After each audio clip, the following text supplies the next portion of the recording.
Bismillahirrahmanirrahim. Assalamualaikum warahmatullahi wabarakatuh.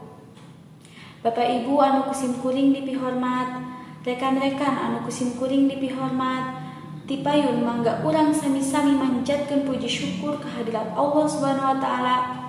Kalayan hormat sareng hidayahna dina siang ieu urang parantos tiasa riung mungkulung di dieu tempat kalayan aya dina kaayaan sehat walafiat. Salajengna sholawat miwah salam mugiat tetep dilimpahkeun ku junjungan urang sadaya Kanjeng Nabi Muhammad sallallahu alaihi wasallam, kepada keluargana, para sahabatna sareng ku urang sadayana salaku umatna anu tunduk sareng taat kana ajaranana.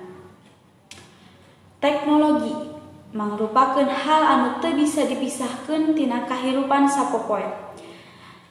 Dina waktu ayeuna mah boh kolot, boh budak terlepas tina teknologi. Salah sahiji teknologi anu kiwari dipake sapopoe contona handphone.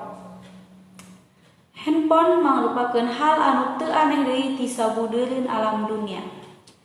Ti isuk nepi ka isuk deui lolobana jalma teu lepas tina handphone, terutama di kalangan murangkali sakola.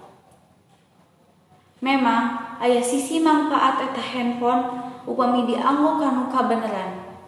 Contona dianggo milarian informasi kanggo nambihan wawasan.